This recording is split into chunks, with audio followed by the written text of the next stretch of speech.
ओम शांति। प्रजापिता ब्रह्मा बाबा की वाणी 18 मई 2023। मीठे बच्चे, चेकिंग करो। आपसे बड़ा आपका टीचर कोई नहीं हो सकता। सबको मालूम होता है कि मैं ये क्या करता हूँ, पर हमारा अभिमान, हमारा अहंकार स्वीकार नहीं करने देता। अहंकारी अपनी भूलों को स्वीकार करने की ताकत नहीं रखता। ओम। कैसे हो सभी बच्चे? सभी ठीक है? माताएं सब ठीक है? माता मतलब क्या? माताएं क्या करती हैं? देखो, बाबा ने इतना ऊंचा मर्तबा माताओं को दिया है ना माताओं को। बाबा को सबसे अच्छी कौन लगती है मालूम है? सबसे प्यारी बाबा को कौन लगती है? माताएं लगती हैं। उनमें भी जो भोली भोली माताएं हैं, माताओं में भी जो भोली भाली माताएं हैं, जो एकदम बाबा के प्रेम में झूमती रहती हैं, मेरा बाबा, और जो व्यर्थ की बातों से दूर है, जो कोई भी इधर उधर की बातें नहीं करती, उनको बाबा भोली माता कहते हैं। जो बात करे तो सिर्फ बाबा के प्यार की बात करे। बाबा उन माताओं से बहुत प्यार करते हैं। तो बाबा से प्यार पाना है तो भोले बन जाओ, बाबा के प्रेम में भोले बन जाओ। जैसे भक्ति मार्ग में एक कहानी है, जब रावण शिव की भक्ति करना शुरू करता है तो वो क्या करता है बताओ?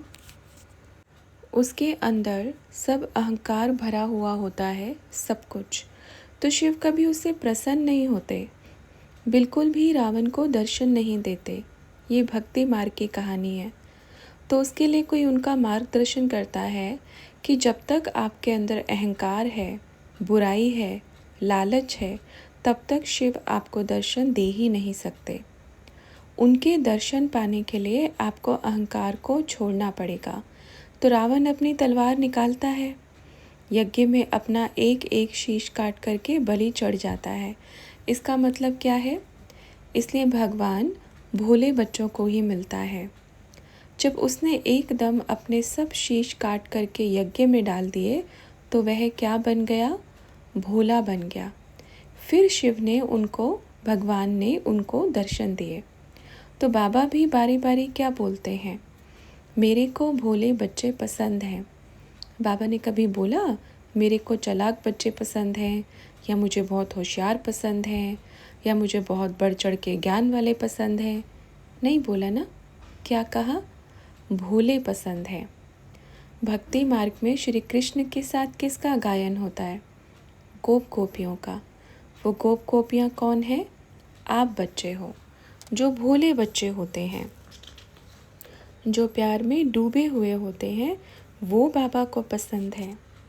तो आपको मालूम है बाप की पसंद क्या है? भोलापन। कई बच्चे तो बाप के सामने बैठ करके ही बाप को चतुराई दिखाते हैं। कैसी चतुराई बताएं? सोचते हैं बाबा को कुछ पता नहीं पड़ता, इस वहम में जीते हैं। अरे, जो हम बाबा के सामने बैठ के सोचते हैं ना, बस उसको वही पता पड़ता है। वो बाप आपके आदि मध्य अंत का ज्ञाता है। आपके पूरे जन्मों की कहानी उनके हाथ में है, पूरी जन्म पत्री उनके हाथ में है। तो हम कैसे बाबा के साथ होशियारी दिखा सकते हैं? हाँ, बाबा का यह प्रेम है कि आपका इतना सम्मान करता है, आपका इतना रिगार्ड रखता है कि आपकी कमी आपको सबके सामने नहीं बताते, और अकेले में भी कोशिश करते हैं कि सिर्फ आपको इशारा दे। तो फिर बाबा उनके लिए क्या कहेंगे? जो इशारे से समझे वो देवता, और जो कहने से समझे वो मनुष्य, और जो कहने से भी ना समझे वो सबसे बड़ा नालायक है। एक गलती अगर बाप ने बोल दी कि आपको ये नहीं करनी है, उसको कहेंगे क्या? जिसने इशारा समझ लिया, वह बाबा ने इशारा दिया है, मैं दोबारा इस चीज़ को कभी नहीं करूँगा। और बाबा ने इशारा तो दे दिया, चलो बच्चे को समझ में नहीं आई, तो बाबा ने बिठा करके सामने बोला कि अब आपको ये गलती नहीं करनी है, नहीं तो इसका बड़ा मुआवजा देना पड़ेगा। फिर भी उसके बाद भी अगर करते हैं तो बाबा ने क्या कहा, जो कहने से मान जाए उसको बाबा इंसान, मनुष्य, इंसानियत का टाइटल देता है, पर जो कहने से भी ना सुधरे उसको क्या कहेंगे। तो सब अपना अपना टाइटल अपने ऊपर रख लेना, वो टाइटल अपने ऊपर रख लेना। अच्छा, सब जितनी भी गोपियाँ होती थी सब किसकी दीवानी थी? श्री कृष्ण की मुरली की दीवानी थी। अच्छा, कभी सुना कि फलानी गोपी का उस गोप के साथ रिलेशन था, या उसका उस गोप के साथ, या उसका उसके साथ? सुना कभी? नहीं सुना। सबका किसके साथ रिश्ता था? एक के साथ था, सिर्फ एक के साथ। क्यों? क्योंकि सबकी बुद्धि में एक ही चीज़ घूमती थी, मेरा तो एक गिरधर गोपाल, दूसरा ना कोई। ये प्यार होता है, इसको सच्चा प्रेम बोलते हैं। और बाबा ने क्या कहा, आप बच्चे तो इतने भाग्यशाली हो कि कितनी पालना मिलती है, बाप से मिलती है। बाबा आकर के बड़े प्रेम से दृष्टि देते हैं, शिक्षाएं देते हैं, समझानी देते हैं। ऐसा कोई पिता दुनिया में नहीं होगा जो समझानी दे। वो तो सीधा हथियार निकालेगा या डंडा निकालेगा, अच्छे से कुटाई करेगा बस। होता है ना, कुटाई कर कर के ही बच्चा बड़ा हो जाता है। वो इतना बड़ा हो जाता है फिर भी पिता उसको अच्छे से कूटता ही रहेगा। लेकिन ये बाप कैसा है, सोचो, इतने प्यार से समझानी देते हैं, बड़े प्यार से समझानी देते हैं। बच्चे, आप बाप के बच्चे हो, आप कोई साधारण आत्मा नहीं हो, आप महान ते महान हो। आप तो स्वर्ग का गेट खोलने के नियमित बनते हो, आप तो स्वर्ग में राज्य करने के निमित्त बनते हो। तो आप क्यों विकारों से दूर नहीं रह पाते? फिर क्या बोलते? फिर पछताए क्या हो जब चिड़िया चुग गई खेत, जब समय ही निकल जाएगा। अच्छा, बदलने का एक चीज़ होता है, एक सबसे बड़ी कला बदलने की। बोलते हैं बुराई जा ही नहीं रही, निकल ही नहीं रही है, कुछ हो ही नहीं रहा है। आपको पता है क्यों नहीं होता है? उसका एक कारण है, उसको फील नहीं करते।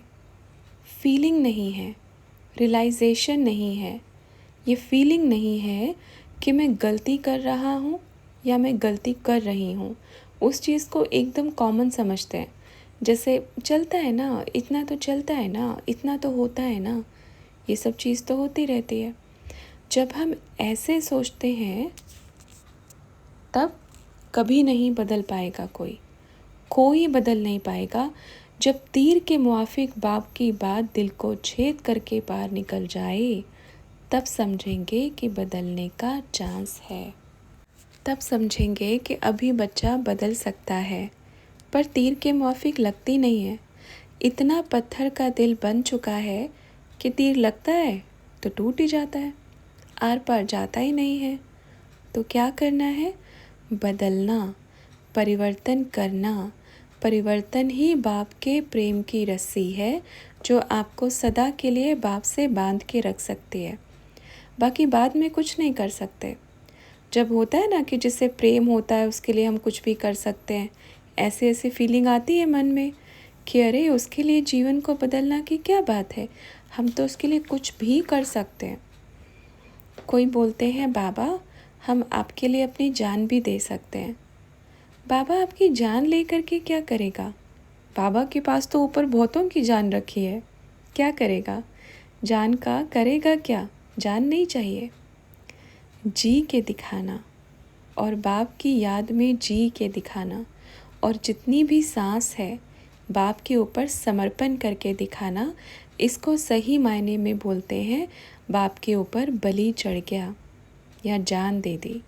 वो जान चाहिए, ये जान नहीं चाहिए कि कहीं जाकर के नदी में कूद गए, कहीं जाकर के लटक गए। इस जान का क्या करेंगे? ऐसी जानों का तो बहुत स्टॉक रखा है अपने पास में, फुल स्टॉक रखा है, कोई कमी नहीं है ऊपर। ये नहीं, क्या करेंगे उनका? वो कुछ कर सकते हैं ऊपर बैठे बैठे? रोते हैं, तड़पते हैं कि जान दे कर के भी क्या पाया? कुछ पाया? रोना ही पाया ना। दुख ही पाया ना, भटकती आत्मा के जैसे, भूत के जैसे घूमते रहे ना। कोई भी पेपर आए जीवन में, अच्छा चलो गलती हुई, भूल हो गई। भूल होने के बाद अगर हमने गलती को स्वीकार कर दोबारा गलती को ना दोहराएं, क्या कहेंगे उसको? वो देवताओं की लाइन में आ सकता है। भूल होने के बाद तब भी बुद्धि चलायमान हो, तब भी कोई फीलिंग ही ना हो, रियलाइजेशन ही ना हो, तो क्या कहेंगे? भूल होने के बाद हम अपने आप से दृढ़ संकल्प ले लें कि अब बाबा कुछ भी हो जाए, मैं अपने आप को बदल के दिखाऊंगा ही। हम कई बार बाबा को क्या बहाना मारते हैं, बाबा थोड़ा एडजस्ट कर लो ना।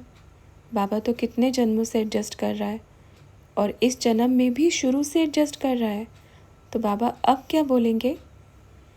कब तक करेंगे? क्योंकि कर्म की बेड़ियाँ बहुत खतरनाक होती हैं। बाबा बार बार बोलता है, बच्चे किससे डरो? किसी से भी नहीं, अपने कर्म से डरो। कर्म की बेड़ियाँ ऐसे बांध करके, उल्टा लटका करके, बहुत ऐसे ऐसे गोल गोल घुमाती है, वो फिर सज़ा होती है। तो अपने कर्मों पे विशेष ध्यान दो। हम तो उस बाप के संतान हैं जो कदम कदम पर हमें उठाकर चलता है। जो हमसे भूल हो तो फिर हाथ दे, फिर उठाए, ऐसा पिता मिला है। लौकिक पिता के मुआफिक थोड़ी है जो भूल हो जाए तो सीधा डंडा उठाते हैं। लौकिक टीचर मुआफिक थोड़ी है जो होमवर्क ना करे तो धूप में मुर्गा बना करके खड़ा करे। लौकिक गुरु की मुआफिक थोड़ी है जो शिष्य ने पालन नहीं किया तो श्राप दे दिया।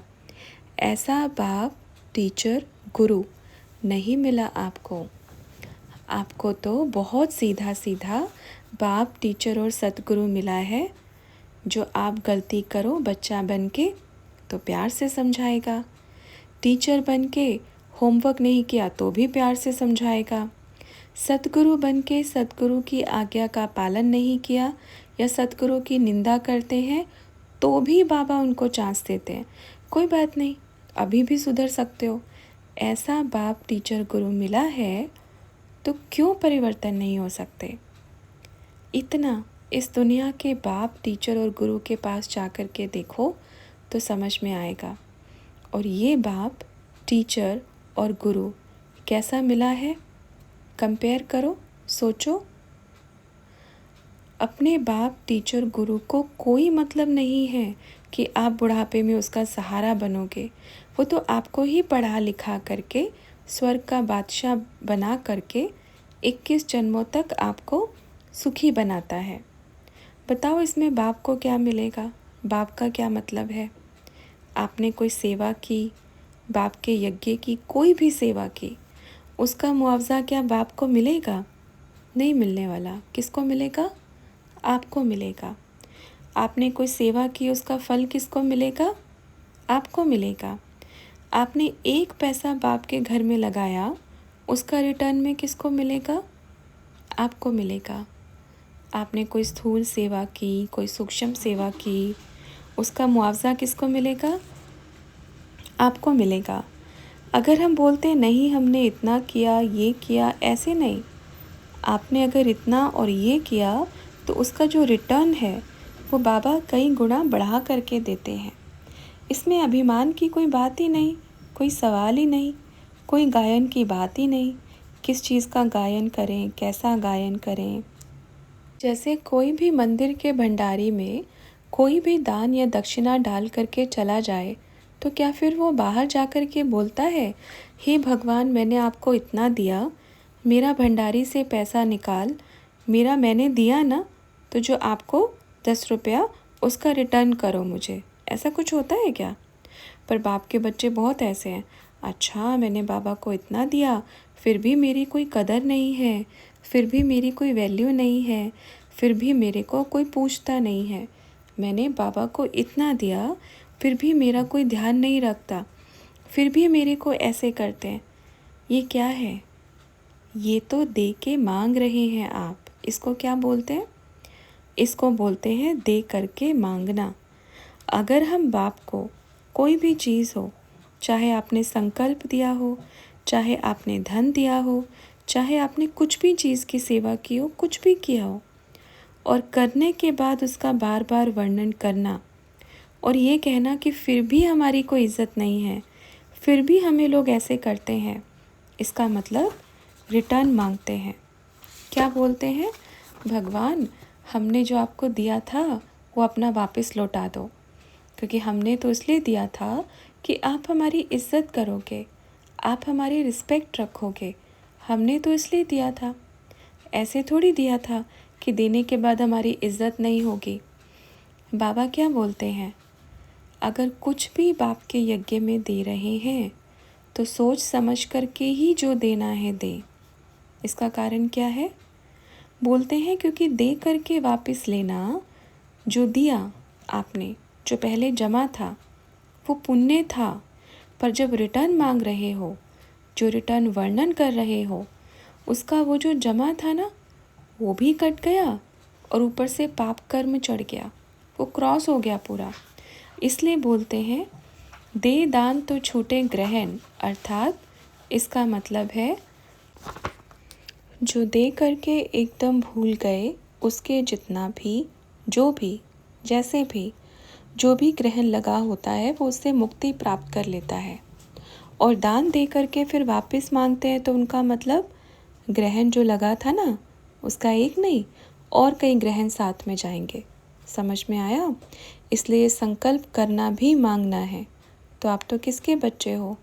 अगर आपने किया, आपने कोई सेवा की, कोई भी किसी भी प्रकार की सेवा की, स्थूल में, सूक्ष्म में, धन से, मन से, तन से या संकल्पों से कुछ भी सेवा की, उसका बार बार लोगों के सामने, एक दो के सामने या किसी के भी सामने वर्णन करना, उसको कहेंगे दान दी हुई चीज़ वापस मांगना। तो क्या हम ऐसे हैं? और बाबा जो एक बार शिक्षा देते हैं सतगुरु के जैसे, तो उसको एक अच्छा आज्ञाकारी पुत्र बन के धारण करना चाहिए। आज्ञाकारी पुत्र की निशानी क्या होती है? अगर बाप ने हमें ऊपर से आदेश दिया, जाओ आपको उधर जाना है, हाँ जी बाबा, 1 सेकंड में जी बाबा। आज्ञाकारी की निशानी जी बाबा। दिल से या मुख से, मुख से या दिल से, क्योंकि बाप को दिल वाले पसंद आते हैं, मुख वाले भी पसंद आते हैं, पर जब दिल की बात मुख पर आए तब मुख वाले भी पसंद आते हैं। तो क्या करना है? दिल से निकले। बाबा ने कहा इसको सुधार लो, तो क्या कहना है? जी बाबा। और वापस करते हैं तो क्या कहेंगे? नालायक बनना है या आस्तिक बनना है या नास्तिक बनना है? नास्तिक आस्तिक क्या बनना है? जैसे कुछ भी चीज़ के लिए बाबा कहेंगे कि बच्चों इस चीज़ का त्याग कर दो, यह आपके लिए हानिकारक है, ये आपके लिए अच्छी चीज़ नहीं है, तो बच्चे क्या बोलते हैं? जाओ बाबा, आप इतना एडजस्ट कर लो ना, हम तो वही करेंगे जो मन करता है। फिर बाबा क्या कहेगा? अच्छा, फिर लगी कोई अच्छी सी बीमारी, फिर जाएंगे डॉक्टर के पास, डॉक्टर कहेगा आपको ये काम नहीं करना है, अगर ज़िंदा रहना है तो आपको ये काम नहीं करना है। तो डॉक्टर की बात मानेंगे? तो बच्चों ने कहा बाबा, बच्चे डॉक्टर ही चेंज कर देते हैं। बाबा ने कहा नहीं, डॉक्टर की बात मानते हैं, जिसको मरने से डर लगेगा ना, वो ज़रूर मानते हैं। जो बाप बार बार शिक्षा देते हैं वो नहीं मानते, पर डॉक्टर के पास जाकर के बोलेंगे आपके पास बस 40 दिन बचे हैं, ज़्यादा टाइम नहीं है, अगर बचना है तो इस बुराई को या इस चीज़ को या इस विषैले पदार्थ को नहीं करना है। तो मानेंगे, झटके से मानेंगे, क्योंकि जान बड़ी प्यारी लगती है। तो क्या करना है? देखो बाबा बच्चों को खान पान की शुद्धता के लिए बोलते हैं, क्योंकि बच्चे हर बीमारी से बचे रहें। बाबा विकारों का नियम बांधते हैं, विकारी नहीं बनना, क्योंकि बच्चे गंदी बीमारियों से बचे रहें। इतनी गंदी गंदी बीमारियां दुनिया में हैं, उन बीमारियों से बचे रहें। बाबा मन के लिए बोलते हैं, बच्चे सोचो नहीं, चिंता नहीं करो, टेंशन नहीं करो, ताकि आप डिप्रेशन से बचे रहो। इसलिए बोलते हैं ना। तो सबसे अच्छा डॉक्टर तो बाप बैठा है। अगर बाप की आज्ञा का पालन अब यही बात वो डॉक्टर बोलेगा दुनिया वाला, खा खा करके मोटे हो जाएंगे, बीमारी लगेगी, शरीर में कुछ बीमारी आई तो डॉक्टर क्या कहेगा, फास्ट फूड नहीं खाना है, कुछ मैदे की चीज़ नहीं खानी है, नॉनवेज नहीं खाना है, इसका बिल्कुल त्याग कर दो। तो करेंगे ना, फटाफट त्याग कर देंगे। और वही चीज़ बाप बोलता है बड़े प्यार से बैठ के, तो वो नहीं करते। बाप के पास आना छोड़ देंगे पर चीज़ नहीं छोड़ेंगे। और जब मरने की फिर बीमारी में बोलते हैं बाबा बचा लो, बाबा भगवान बचा लो, मंदिर में जाके 10-10 रुपए का प्रसाद चढ़ाएंगे, बस इस बार बचा लो, अगली बार कोई गलती नहीं करूँगा। मंदिर में जाते हैं, भगवान इस बार कृपा कर दो, अगली बार कोई भूल नहीं करूँगा। फिर भी क्या करते हैं, अगली बार उससे बड़ा प्रसाद लेके जाएंगे। किसको ठगते हैं, बाप को ठगते हैं या अपने आप को ठगते हैं? अपने आप को ठगते हैं, बाप को नहीं ठगते हैं। बाप को कौन ठग सकता है? दुनिया में कोई पैदा ही नहीं हुआ जो बाप को ठग ले। कोई बाप को नहीं ठग सकते हैं। वो तो अच्छे अच्छे ठगियों को सीधा करने वाला है, तो उसको कौन ठग पाएगा? तो इसलिए क्या करना है? हाँ, सबसे बड़ी बात, यहाँ अपने अंदर के कॉन्शियस दिमाग में, माइंड में एक चीज़ फिट कर लो। ये मत सोचो कि बाप को कुछ पता नहीं चलता है, ये बिल्कुल नहीं सोचो। इस चीज़ से अपने आप को मुक्ति दे दो पूरी तरह से। बस ये सोचना है कि बाप को पता है, पर वो मेरी रिस्पेक्ट कर रहा है, मेरी इज़्ज़त करता है, मेरा सम्मान करता है, मुझे बार बार इशारा देता है कि ये नहीं करो, ये भूल नहीं करो, ये बार बार भूल नहीं करो। चाहे वो सबके बीच में कहो, चाहे वो अकेले में कहो, ठीक है?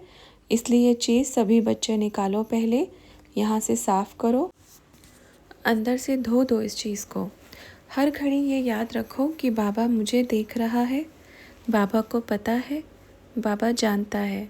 बस फ़र्क इतना है कि अपने बच्चों की बहुत इज़्ज़त करता है। कई कई बच्चे तो आकर के कहते हैं आप बताओ मैंने क्या किया है। फिर बताएंगे तो छोटा सा मुँह ले करके फिर गर्दन नीचे कर लेंगे। और कई तो इतने हठी होते हैं, उनको पता है कि आपने ये गलत किया है, फिर भी कहते हैं नहीं किया, मैंने ये किया ही नहीं। तो इसका बोझ भी किस पे चढ़ेगा? इसलिए बाबा ने परिवर्तन का पर्वत उठाया है। अगर परिवर्तन के पर्वत के नीचे नहीं आएंगे तो अपना नुकसान होगा। फिर जैसे बोलते हैं ना बाबा को, आपने पहले क्यों शिक्षा नहीं दी मुझे, क्यों नहीं सुधारा, क्यों आपने बताया नहीं कि ये चीज़ गलत है, ये चीज़ रॉन्ग है, ये राइट है। तो अभी बाबा सबको ये मैसेज पहुंचाते हैं। तो बच्चे क्या कहते हैं, देखा जाएगा जो होगा, हम अपने आप देख लेंगे, हम अपने कर्मों की जिम्मेवार अपने आप भुगत लेंगे, हम देख लेंगे जो होगा। ऐसे ही इतने अहंकार से बच्चे बोलते हैं, और फिर जब बारी आती है फिर सब कुछ भूल जाते हैं। फिर बस क्या बोलते हैं, इस बार बचा लो, बस इस बार बचाओ। तो क्या करना है, अपने आप को परिवर्तन करना है, बदलना है। बदलेंगे, चेकिंग करो, आपसे बड़ा आपका टीचर कोई नहीं हो सकता। अच्छा, सबको मालूम होता है कि मैं ये करता हूँ, पर हमारा अभिमान, हमारा अहंकार स्वीकार नहीं करने देता। अहंकार जो होता है ना, अपनी भूलों को स्वीकार करने की ताकत नहीं रखता। ये चीज़ नहीं सोचो। और जो दूसरी बात, जो भी बच्चे बाहर या यहाँ या जो भी कहाँ पर भी बैठ के बोलते हैं, मेरे को सब कुछ ज्ञान है, मुझे सब कुछ मालूम है, मुझे सब कुछ पता है, मैं बहुत अच्छे से ज्ञान को समझ सकता हूँ या कर सकता हूँ। बाबा ने क्या कहा, एक चम्मच मुआफिक नहीं समझे हैं, सागर की तो दूर की बात है। बाबा ने क्या कहा, इतने ज्ञान को नहीं समझे। सबसे बड़ा ज्ञान कौन सा है बताओ? सबसे बड़ा ज्ञान है किसी को दुख नहीं देना। अपने मन, वचन, कर्म, अहंकार, अभिमान, ये सबसे बड़ा ज्ञान है। जिसको ये ज्ञान नहीं वो अज्ञानी है। सबसे बड़ा ज्ञान है अपने संस्कारों को इतना अच्छा बनाना, बाप को बैठकर याद करना, ये सबसे बड़ा ज्ञान है। अपने को आत्मा समझना, ये सबसे बड़ा ज्ञान है। बाबा क्या बोलते हैं, हमारी वाणी भी इतनी अच्छी होनी चाहिए, एकदम प्यार से कि जो कोई सुने तो क्या। अच्छा, एक बात बताओ, लौकिक दुनिया में या किसी गांव में जाओ, कोई एक व्यक्ति रोज़ किसी न किसी को गाली दे रहा हो, रोज़ किसी से लड़ाई या गाली देता हो, झगड़ा करता हो, कुछ भी करता हो, भले उसका दिल कितना भी साफ क्यों ना हो, अगर वो रोज़ गांव में घूम घूम के किसी को भी उल्टा बोल के आता हो, किसी से भी झगड़ा करके आता हो, या कुछ भी, या घर में या बाहर कहीं पर भी, तो लोग उसको क्या कहेंगे? उसके मुंह नहीं लगना, उसकी ज़ुबान अच्छी नहीं है, उसे दूर दूर भागते हैं, छोड़ छोड़ के दूर दूर भागेंगे। क्यों? क्योंकि वाणी में रस नहीं है, वाणी मीठी नहीं है। तो क्या करना है? हमारी वाणी भी कैसे होनी चाहिए? अच्छी होनी चाहिए, मीठी होनी चाहिए। बात बात पर मुंह से गाली निकले, ऐसा नहीं होना चाहिए। कोई तो लोग बात ऐसे करते हैं, गाली देके ही सीधा शुरू करते अपनी बात को। ऐसा नहीं होना चाहिए। मुख से दुखदाई बोल नहीं निकलने चाहिए। ये बाबा के बच्चों की निशानी है। आपको आपकी वाणी से जाना जाएगा, आपके कर्मों से जाना जाएगा। क्या कहेंगे? वहाँ देखो, बाबा के बच्चे बन कर के कितना शब्दों में चेंज आ गया, कितनी अच्छी वाणी बन गई। पहले कैसा था, आज कैसे बन गया, है ना? तो हमारे शब्द भी कितने मीठे होने चाहिए। बाबा बोलते हैं स्क्रीन जैसे मीठे होने चाहिए, शक्कर जैसे मीठे होने चाहिए। हम अपने बोल से ही तो दूसरों के दिल जीत सकते हैं ना। हमारे बोल भी अच्छे होने चाहिए, पर मर्यादा पूर्वक होने चाहिए। समझ में आया? इसलिए क्या करना है? सबसे पहले बाप की शिक्षाएं क्या हैं? गांधी के 3 बंदर किसको याद है? ना बुरा बोलना, ना बुरा देखना, ना बुरा सुनना, ना बुरा सोचना। अब 4 बंदर हो गए। अच्छा, ये चीज़ बंदरों को ही क्यों दिखाया? इंसान को भी तो दिखा सकते थे, बताओ। क्योंकि जो इंसान की वृत्ति है वो बंदर मुआफिक है। कभी देखना बंदर को, उसको कुछ भी बोलेंगे ना, ये चीज़ नहीं करनी है, या उससे कोई चीज़ छीनेंगे, वो ज़ोर से उसी पे झपट्टा मारेगा, उसी को ही पकड़ेगा, है ना? ऐसा ही होता है ना। तो इंसान भी कैसा है? बाबा बोलेगा बच्चे इसको नहीं करना, ये अच्छा नहीं है, तो क्या करेगा? बंदर के मुआफिक उसी के ही ऊपर टूट करके पड़ेगा कि यही करूँगा।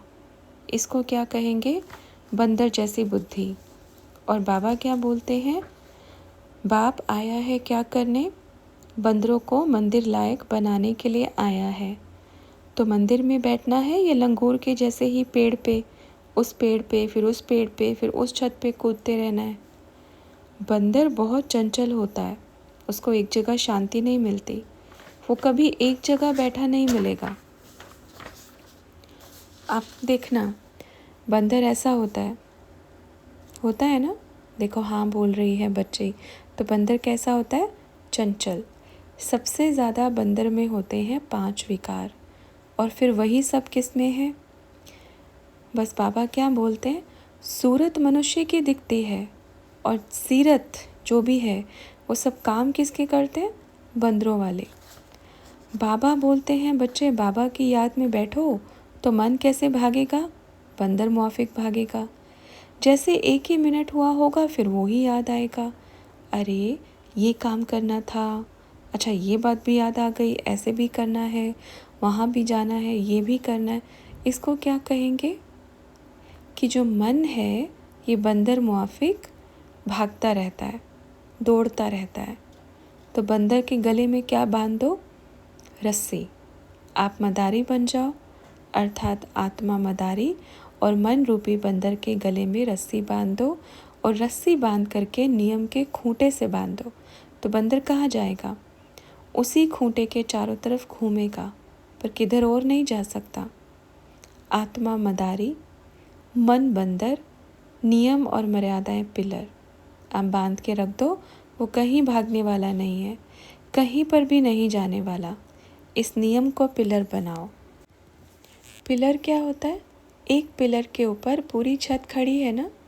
तो ये जो नियम मर्यादाएं, ये जो हमारे बाबा शिक्षाएं देते हैं, जो लक्ष्मण रेखा, इसको पिलर का नाम दे दिया कि बाबा ने बोला है। जैसे बोलते हैं भक्ति मार्ग में लक्ष्मण ने लक्ष्मण रेखा खींची। कौन सी रेखा खींची? मर्यादा की रेखा खींची, कि अगर आपने इस रेखा को पार किया तो रावण उठा कर के ले जाएगा। पर आज सबसे पहले ये मर्यादा की रेखा को ही लांघ देते हैं। तो क्या करेगा रावण? उठा के शोक वाटिका में पटक देगा। अशोक वाटिका तो सत्युग को कहा जाता है, जहाँ कोई शोक नहीं होता। तो क्या करना है? मन रूपी बंदर के गले में चेन बांधकर याद की रस्सी और पिलर पर लटका दो, तो मन कहीं नहीं जाएगा। अपने सामने मर्यादाओं की पक्की लकीर खींचनी है। मैं इस मर्यादा का उल्लंघन कभी नहीं करूँगी। ठीक है? पक्का? समझ में आया सबको? करना है ना? क्या करना है?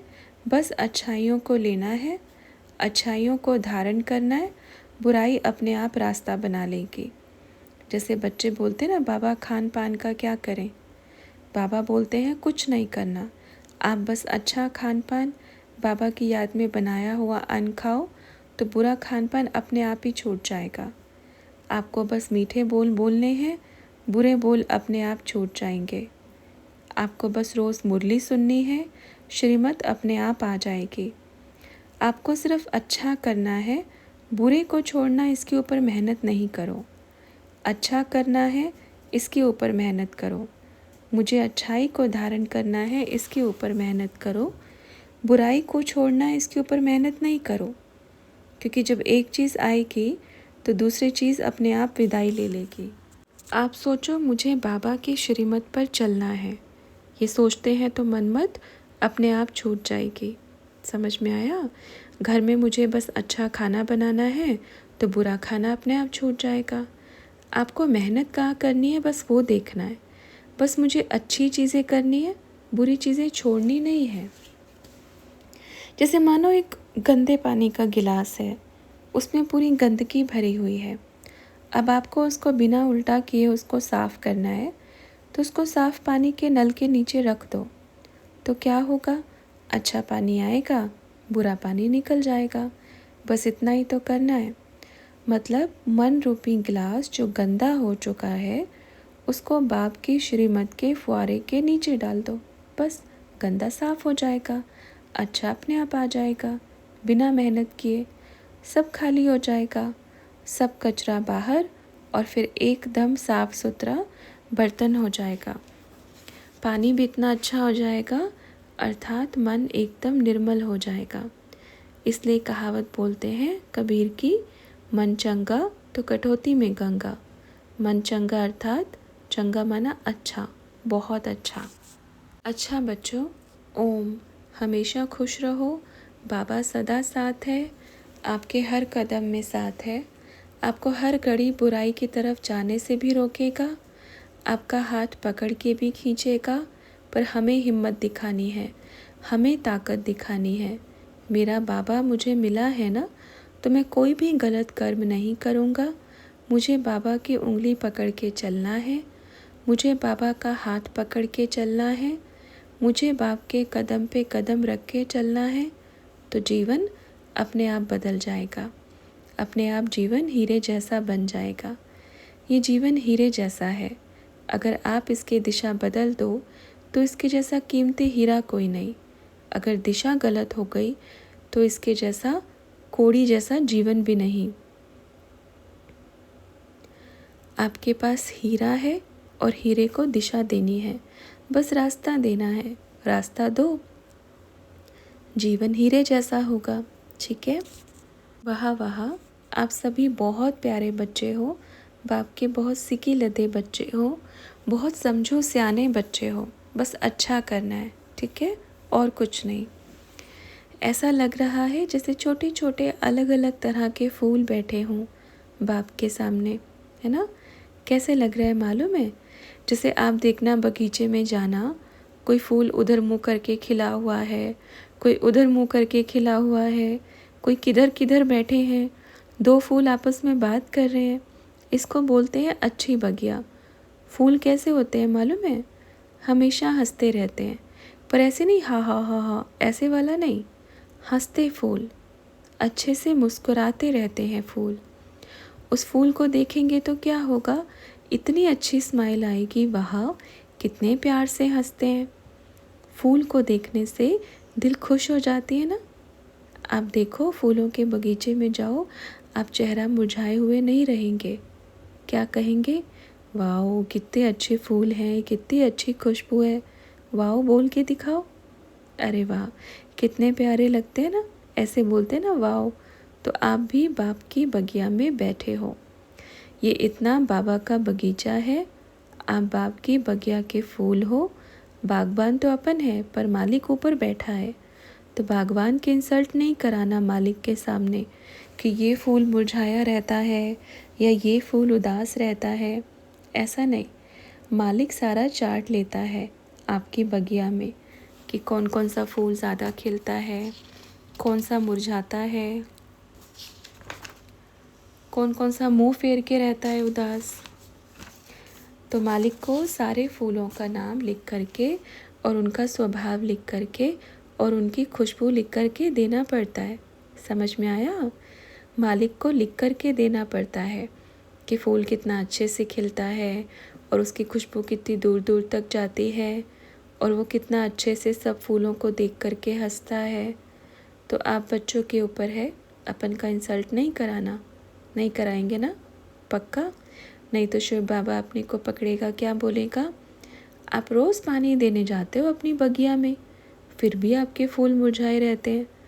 मतलब बाबा अपने को कहेगा कि आप माली हो, आपको देखभाल के लिए रखा है और आप रोज़ पानी देने के लिए जाते हो अपनी बगिया में, फिर भी आपके फूल मुरझाए रहते हैं। तो अपन क्या जवाब देंगे कि बाबा किसी की तो धरनी बहुत टाइट है, बड़ा पानी देते हैं, बहुत देते हैं, फिर भी खिलता ही नहीं, खुशबू ही नहीं देता, इतनी पक्की धरनी बना के बैठा है। तो बाबा कहेंगे उसको बोलो जल्दी जल्दी नरम बने, नहीं तो कीड़ानाशक दवाई डाल देंगे। उससे क्या होगा? कीड़े मर जाएंगे, पर फूल बड़ी बदबू मारेगा। खुशबू देनी चाहिए ना, तो बदबू मार के फिर उसमें खुशबू आएगी। तो दवाई चाहिए या पानी से काम चल जाएगा? पानी से काम चल जाएगा। तो बच्चों ने कहा जी बाबा। तो बाबा ने कहा जो अच्छे फूल होते हैं ना, उनको याद का पानी चाहिए। बस मेरे माली ने पानी दे दिया ना, प्यास मेरी बुझ गई, मैं तृप्त हो गई। और ये मुरली खाद है। जब खाद पानी समय पर मिल रहा है तो खिलने में क्या समस्या आ रही है, खुशबू देने में क्या समस्या आ रही है? खुशबू माना आपका स्वभाव। जो फलाना बोले कि फलानी बहुत बड़ी अच्छी है, ऐसा बोलती है ना माताएं बैठ कर के आपस में, फलाना भाई बड़ा अच्छा है, इसको बोलते हैं खुशबू। तो वो बड़ा प्यारा बच्चा है, उसको बोलते हैं खुशबू। जिसमें विकार नहीं है, बुराई नहीं है, जो खुशबू होती है वो पवित्रता की खुशबू होती है। तो आपकी खुशबू को देख करके अनेक बच्चे आपके पास खिंचे हुए आए। तो ऐसे खुशबूदार फूल बनना है ना? बनना है कि नहीं बनना है? तो ऐसे खुशबूदार फूल बनना है। ठीक है बच्चों? वाओ बोलो, वाओ। आज बाबा के ऊपर जाके बोलेंगे वाओ। तो बाबा बोलेगा कहाँ से सीख के आया? तो बाबा कहेगा नारायण दादा से सीख के आया। वहाँ बच्चे वहाँ फिर मिलेंगे। अच्छा बच्चों, ऐसे बागवान का और मालिक का आप फूल बच्चों को, और जो बैठ कर के बाहर वाले जो सुन रहे हैं, उन फूल बच्चों को जो खाद और पानी ले रहे हैं, उन बच्चों को माली और मालिक का दिल से, जान से, सिक से याद प्यार और गुड मॉर्निंग और नमस्ते पूरी बगिया को, जो भी फूल बाबा की बगिया में है। कई बच्चे सोचेंगे अच्छा जो वहाँ है ना वही बगिया है। नहीं, आप फूल हो, आप वहाँ पर खुशबू देने के लिए गए हो। आप अच्छे से चारों तरफ अपनी खुशबू फैलाओ। आप सोचो मैं बाबा की बगिया का वो फूल हूँ जो अनेक बच्चों को खुशबू देने के लिए यहाँ पे बैठा हूँ और मैं सबको खुशबूदार बना रहा हूँ। ठीक है? कहीं पर भी हो, बाबा क्या कहेंगे? आपके ऊपर तो बाबा का बड़ा ज़्यादा याद प्यार है, क्योंकि आप दूर रह कर के दूसरे बच्चों को खुशबूदार बनाते हो। तो ये तो मेहनत का काम है।